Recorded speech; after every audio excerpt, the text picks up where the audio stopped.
student or as a human being, you don't have a choice which family you're born in, which country you're born in, which school you go to often.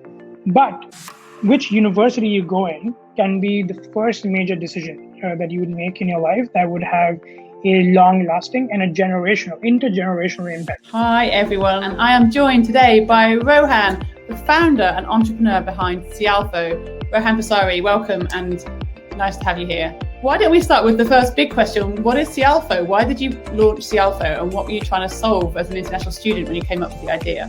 Really, it was my own journey as an international student that inspired me to start Cialfo with my co-founders. So, growing up in India, I was figuring out what I wanted to study and where I wanted to study. And almost a running joke is in India, if you don't know what you want to do, you take up engineering. But I didn't feel that was really for me. And I wanted to make a difference for other young folks, who were sort of struggling to figure out what they wanted to do. That got me to start a first company, which was an education consultancy in Singapore to help students get into their dream colleges, get into the best fit colleges. But we wanted to do this at scale, not just for a couple of hundred students. So we ended up selling that education consultancy and starting up Cialfo. Our mission and vision is to make education accessible. So on one side, we have high schools using a platform. We have over 1,600 high schools using a platform to really help students transition their journey from high schools to university. That's taking one of the big steps out of the process. So consult, search, select, and then apply. So you're saying that you enabled that to happen. Was that the hardest bit in terms of the tech, building the company? It's not the technology which is the most challenging. It is, making sure that, our community of students, counselors, and now even universities are getting what they want. And the user experience, are we making the lives simpler? Are we making the lives easier? Are they getting what they want out of this? Are we being able to empower them? I think figuring that journey out is fulfilling than the tech element itself. How has that scale been? Where did you start? Where were your first partners? And how big is the scale now? So we now work with over 1,600 high schools. We have more than 250,000 students engaged on our platform, who are using Cialfo, every day to apply to these universities, search for these universities. These 1,600 high schools are really spread out all around the world. And on average, a student is applying to 3 different countries on Cialfo. Really? Not 3 universities, 3 different countries. And that diversity is only increasing. What would you say are your main differentiators to other platforms? Because we know that a lot of universities are aware of how many platforms there are out there now. The way, conceptually, I would say Cialfo is different from a bunch of other players out there is the fact that we are very community driven. We're looking to optimize solutions for all stakeholders in the ecosystem. So this is students first, then counselors, parents, universities.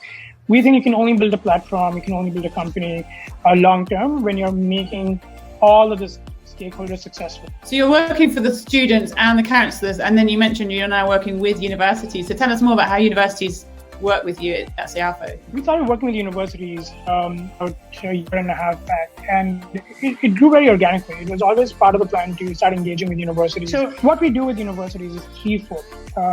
We share insights with them for them to be able to understand where these students exist and that would be a good fit for them. Second one is getting them engaged with our community of counselors and students in not just through fairs, but in meaningful ways. The third piece, which is the most compelling, which is, has been the game changer so far already, is what we call direct apply, where universities can receive applications directly from Cialfo, and students and counselors can send documents and apply to these universities directly.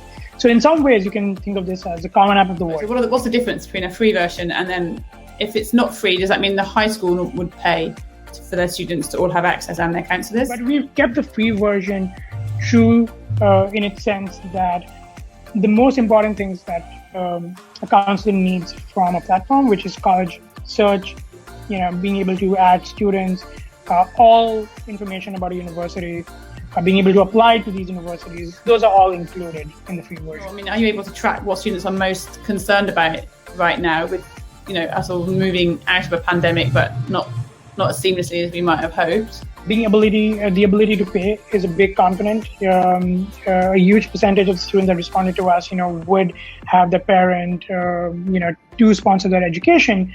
But even so, they wanted to look at scholarship opportunities. Safety, well-being is a key concern. Employment opportunities after the pandemic, how that may or may not change. How countries' visas, how welcoming they have or have not been. And that changes with different administrations. That is a key point of concern. As a student, or as a human being, you don't have a choice which family you're born in, which country you're born in, which school you go to often. But which university you go in can be the first major decision that you would make in your life that would have a long-lasting and a intergenerational impact. And that's why we are personally very vested in solving this transition and facilitating and democratizing this access. So we want to continue focusing on this. Rohan, thank you for joining me for this Pi Chat Live. It was really useful, and I hope everyone in the chat also found it useful and insightful. Thank you, Amy. This was a pleasure.